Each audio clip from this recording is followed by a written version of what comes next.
Console gamers, I'll tell you what, you are the most blessed generation when it comes to console games. You have so many different kind of games that I didn't have growing up on consoles now. It's kind of unfair. And if I would have had half of what you guys have right now, I would actually, truthfully, I'd probably be a psychopath. You guys have some very realistic games. Everything I was looking for as a kid, which is kind of weird. And that's why it's a good thing that you're getting another one on July 15th of 2025. You're going to be getting Ready or Not. You'll have that on PlayStation 5, Xbox Series S, and here's the great part. It's going to be cross-play. If your buddies are on PlayStation and you're on Xbox, you can play together. If you're on PC or an Xbox or PlayStation 5, if you got 3 buddies with 3 different things, you can bring them together as well. I'm sick of the console wars. It doesn't matter because PC is always going to be the best thing to use. And I just want people to come together. And that's what crossplay does. So I love when I see crossplay in games like this, especially a co-op game like this. So let's talk about Ready or Not. Let's talk about what you're going to get with the Standard Edition, Deluxe Edition, and maybe the checkered past of Ready or Not, maybe the questionable past, or just it's just strange, okay? The history is just strange. My name is Tacti, and I'm on a quest to find the most immersive experiences available on the internet, and today we're going to be talking about Ready or Not. Now, if for some reason you don't know what Ready or Not is, it's basically just a realistic first-person shooter. It's a SWAT style of game. It's got different tactics. It's got about 20 missions, some very, very dark missions. Well, I'm not gonna say it just in case YouTube doesn't really want to push it, but it can be very dark. With this, you can either play co-op with your buddies, or if you don't want to do that and you have no buddies, you can just play single player and you'll have some AI companions. You'll have a few different team members, squad members that you can direct. And truthfully, they're not that stupid. They'll actually listen pretty well. In my opinion, it's best to just send them into doorways so that you don't have to. They do a pretty good job in general. It's nice to have them there. Going solo without any teammates would be very, very difficult in some of these missions. The game will be optimized for these current gen consoles. It's going to have controller support. It's going to have some aim assist. So you will probably be able to shoot better than your PC buddies, and it's going to have some haptic feedback on those PS5 controllers. Now, like I said though, there is a pre-order. So you can pre-order the game if you want. With that, you're going to get a few different weapons. It looks like the M32A1 grenade launcher, the Mark V pistol, and the 590M shotgun. So those are the pre-order bonuses, not to mention the standard and deluxe edition. With your standard edition, you're just going to get the plain Ready or Not game. You're not going to get any extra DLC. If you don't know how it worked on PC, they released the standard game and then they released the DLCs, 2 DLCs so far, 3 DLCs. No, just 2. Just 2 DLCs so far. And you can either purchase those later, or you can just buy the deluxe edition for $70, and you'll be able to get all the DLCs with that. Now, I'm pretty sure, at least this is how it worked on PC. If one of your buddies had the DLC, if they were able to purchase the DLC and you went into a co-op group with them, you'd be able to still play the maps. You just can't sort of progress it on your own. So keep that in mind as well. If you want to send your buddies an extra 20 bucks, and just only are going to play with them, you'll have all the maps. I believe so. That's the way it works on PC anyway. You're also, if you pre-order, going to get 2 extra missions or stories from Los Suentos. Los Suentos, did I say that right? You can have up to 5 players co-op, so if you've got 4 extra friends, you guys can you can attack those maps. And trust me, you're gonna need all the friends you can get. It's a very, very fun, hardcore, realistic experience with incredible graphics, incredible effects, and the AI in the game is very, it's hard, it's very difficult, but it's fairly good. You're gonna have to make split-second decisions. These guys are gonna act fast, they're gonna move behind cover.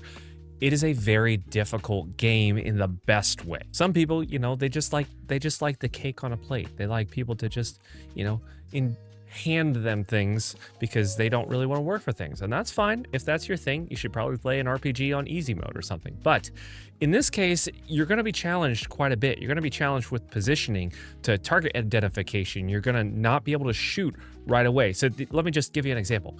They have this thing where not everybody is hostile. So if you go into an environment, there may be civilians that don't have weapons. It is up to you to identify the civilians from the bad guys. If they start shooting, they're probably a bad guy, but some people will be resistive. Some people are just stupid, and that really tends to be the same in real life. Some people are just stupid, so they're not going to get down for you the first time. You have to make sure that you don't shoot them, even though they're not complying with your orders. People are stupid. It's weird. But to me, it's one of the most immersive games that I've played. The effects in this game are, I literally can't say enough about it because they are so good. The sound design, the graphics, the fidelity of the textures. I'm drooling just thinking about it, to be completely honest. It is very, very good when it comes to that. Probably the best looking game that I've got in my Steam library. And I've played a lot of realistic tactical shooters. And to say that, that's actually saying quite a bit. And you know, I'm just excited for you console gamers to be able to get all this. And you know, I didn't have this, like I said, I didn't have all these realistic games. That's one thing that I really wanted when I was younger. And to have you guys have all this, to have the hardware to be able to do it, to have the control mapping, all of that is absolutely fantastic. Now, here's a couple things that I'm expecting when it comes to this game. Number one, I expected to get even more DLC. I know that they're going to be working hard on DLC. Hopefully, actually, on July 15th, they're going to have another DLC drop. That would be kind of cool. I feel like that's, you know, not too far off, and they haven't had a DLC release in a while. I'm not sure when the last one was, but it's been a minute. And every DLC brings about a new story, a new kind of timeline. And one thing that I will warn you, though, there are a couple of missions that are very difficult for me as a dad to play. That I avoid. I just know that it's not going to be good for my heart. Okay, so just be warned of that. If I could give you one warning, I think the game is going to run great. I think it's going to sound great. I think it's going to be a great experience. But if you love your kids and your family, it could be a little bit difficult sometimes. I probably need to go to counseling or something. But this game has had such an interesting history because several years ago, the game they were doing an early access kind of thing. You could buy into the beta, you could experience that, and what they did was they would have, you know, closed testing, they would have some multiplayer testing. The game at one point did have a PvP multiplayer system. I want to talk about that in a second. But they just kind of went radio silent. They completely redid the game and they released the game, I believe in 1.0, in just the full release as a co-op game. I mean, nobody had heard a thing for like a year and a half, I think. And so they dropped it and everyone was shocked. And it's obviously done a very good job. I mean, they've refined the storyline. They've kind of touched up how they're going to do things and how the friendly AI and enemy AI are going to react. Ready or Not is a very optimized experience. I really, there's not a lot bad I can say about it. Okay, it's one of those games that I really, really enjoy. The only thing I will say is that it's kind of difficult for these co-op games to have a long user experience. So for me personally, like I'm going to go in, I'm going to play the new maps as a creator anyway, so keep that in mind. I'm going to play the new maps when they release them. I'm going to give my feedback on that, and then I'm going to move on.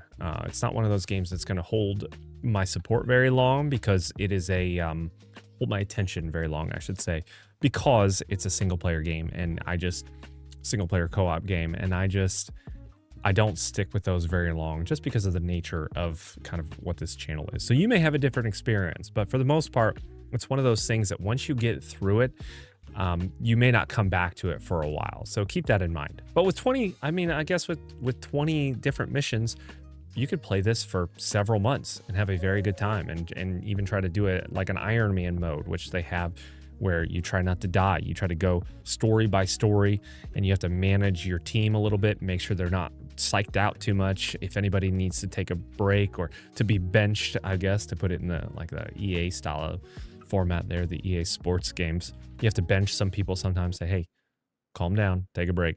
So you got to manage that. That's a really cool feature. So that may be like that season, that franchise mode, whatever it is in those sports games. That may be a good addition that people really enjoy. So that could be cool, I guess. But one thing I really am looking forward to, and I don't think they've said this.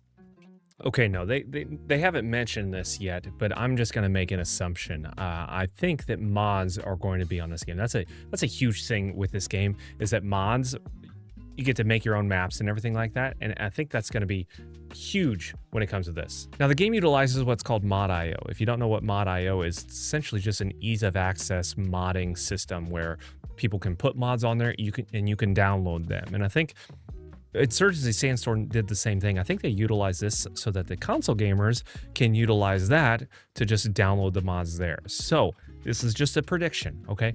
I predict that all the mods in Mod.io, the mods that I have access to as a PC gamer, are going to be on console as well, which is huge for replayability. You're going to be able to have different, like there's zombie ones.